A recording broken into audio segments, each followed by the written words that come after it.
If you come into my house and steal my jacket, don't then ask me whether I'm ready for my jacket. Poverty, war, disease, famine, the inability to govern itself, and political instability. These are some of the most persistent topics portrayed by global media about Africa. The global media landscape has a significant impact on public perception. But why does Africa remain trapped in a cycle of negative imagery? I think we have to know. I mean, there's no how you can talk about negative portrayal of Africa without going back to history.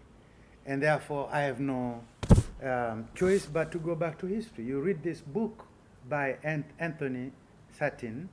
It's a book called The Gates of Africa. This is when explorers came. They came to explore Africa. Of course, there were so many things they were looking at. They were looking at resources. They were looking at routes, how they could carry their resources out of Africa. And I remember the first reports that they sent back to Europe, be they from England or from Germany or from any other European country, they sent very negative reports about Africans. Of course, there are those who said, this is a very rich country. They would say it's a country, a very rich country. Others would actually mention culture. They have very rich culture. But there were those who predominantly reported negative things about Africans.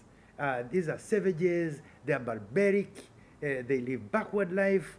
And so the stories were so negative. And I'm telling you, the negativity has never stopped. This diverse continent with 54 countries is usually regarded as one country, whereas issues affecting specific countries are representative of issues across the continent. Sometimes I get annoyed, but sometimes I don't get annoyed. Here I am, former president of my country, no problem in Tanzania. We've never had these problems that they have.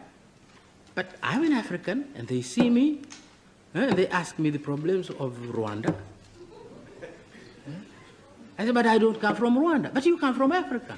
The roots of this portrayal can be traced back to colonialism and even pre-colonial times, framing Africa as a place of need rather than a land of potential. All over the world, there are all these battles of power, and no one would actually like to tell you that you are powerful.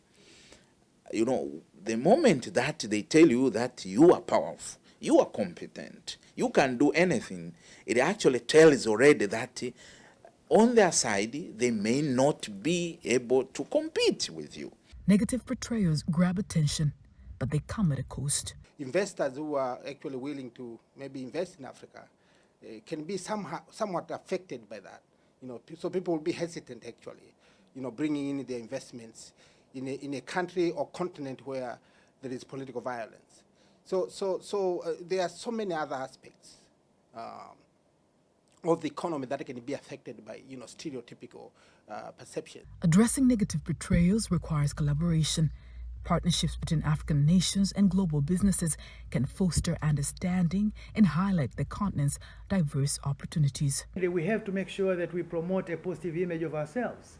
Despite the challenges we have or we face, we still have some very important things that are happening in Africa. Reframing the narrative about Africa is a collective effort. By amplifying authentic voices and sharing diverse stories, storytellers, journalists, and even individual Africans can pave a way for a more accurate portrayal of this vibrant continent.